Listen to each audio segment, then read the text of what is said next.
বাংলাদেশের বিচার বিভাগে যে সিন্ডিকেট চলে আসছে দীর্ঘদিন ধরে, সেই সিন্ডিকেট ভাঙতে হবে। প্রথম বলেছি, তার মধ্যে প্রথম বলেছি পৃথিবীর ইতিহাসে বিরল এ ঘটনা, রাজপথ থেকে বিচারপতি নাম বলা হয়, অমুককে প্রধান বিচারপতি নিয়োগ করা হোক। এটা বলেছি যে পৃথিবীর ইতিহাসে বিরল, এই জন্য আমরা গর্বিত এবং ওনাকে সেটা স্মরণ করে দিয়েছি। এই প্রেক্ষাপটে আমি বলেছি বাংলাদেশের বিচার বিভাগে যে সিন্ডিকেট চলে আসছে দীর্ঘদিন ধরে, সেই সিন্ডিকেট ভাঙতে হবে। ন্যায় বিচার প্রতিষ্ঠা করার জন্য, মানুষের অধিকার প্রতিষ্ঠা করার জন্য সেই সিন্ডিকেট ভেঙে দিতে হবে। আমি বলেছি বিগত এক দশকের বেশি সময় ধরে বাংলাদেশের মাটিতে যত খুন, গুম, মিথ্যা মামলা, গায়েবী মামলা, মরা মানুষের বিরুদ্ধে মামলা হয়েছে, তাদের বেদনা, তাদের আর্তনাদ, তাদের অভিশাপের ফসল হলো আজকের এই দ্বিতীয় মুক্তিযুদ্ধের বাংলাদেশ। আমি বলেছি তাদের বোবা কান্না, তাদের অধিকার প্রতিষ্ঠার জন্য বিচার বিভাগকে উন্মুক্ত করে দিতে, যাতে তাদের অধিকার প্রতিষ্ঠা হয়, এটা আমি বলেছি। আমি বলেছি এই বিচার বিভাগ আপনাকে পেয়েছে, আপনি বিচার বিভাগের জন্য প্রমিথিউস হন। আপনার টিমের প্রজ্ঞা, সততা, নিষ্ঠা বাংলাদেশে যে চিত্র অঙ্কন করবে, সেই চিত্র ভ্যান গগ কিংবা পিকাসোর নয়, সৈয়দ রেফাত আহমেদের নেতৃত্বে যে জুডিশিয়ারি হবে, সেই জুডিশিয়ারির অঙ্কিত চিত্র। এগুলি ছিল আমার মোদ্দা।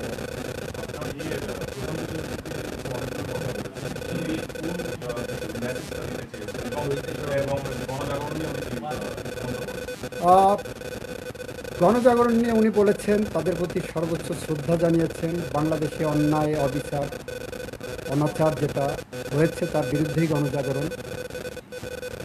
শহীদদের প্রতি শ্রদ্ধা জানিয়েছেন এবং উনি বলেছেন তাদের যে উদ্দেশ্য, আত্মত্যাগের যে মহৎ উদ্দেশ্য ছিল, সেই লক্ষ্যকে সামনে রেখে বাংলাদেশের বিচার ব্যবস্থাকে জনগণের অধিকার প্রতিষ্ঠার একটি আশ্রয়স্থল হিসেবে উনি করতেন।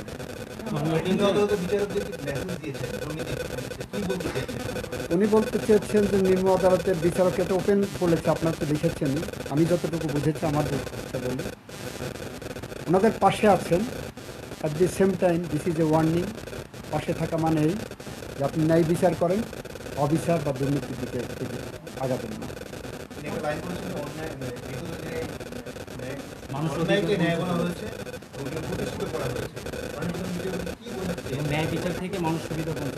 এইটা বুঝাতে চেয়েছেন আমার কাছে যেটা মনে হচ্ছে, রাজপথে যে গণ অভ্যুত্থানের উপাদান, যে দীর্ঘদিন ধরে অন্যায়কে ন্যায় বলা হয়েছে, তার কারণে তো এই গণ অভ্যুত্থান।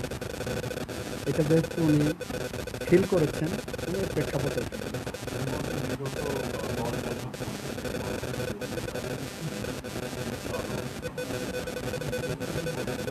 এইটা আমি যেটা বুঝেছি আমার মতো করে, আপনারা আপনাদের মতো করে বুঝবেন। উনি কি বলেছেন ওনারটা আপনারা কী করেন, আমার মতো করে বুঝালে বুঝতে হবে যে বিচার বিভাগে অনেক অনাচার হয়েছে, অন্যায় হয়েছে, অবিচার হয়েছে।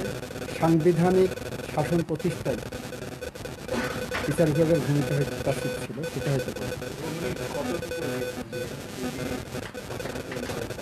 করলে করেছেন। আমি সবটা তো উনি একটা কথা বলেছেন যে ছাত্র জনতার সীমাহীন আত্মত্যাগ, মহাজাগরণ অভ্যুত্থানের মাধ্যমে স্বাধীনতা এসেছে এবং এর মধ্য দিয়ে তিনি প্রধান বিচারপতি হয়েছেন। তিনি সততা, দক্ষতা এবং নিষ্ঠার সঙ্গে সেটি পালন করেন, সেটা আমি বলেছি।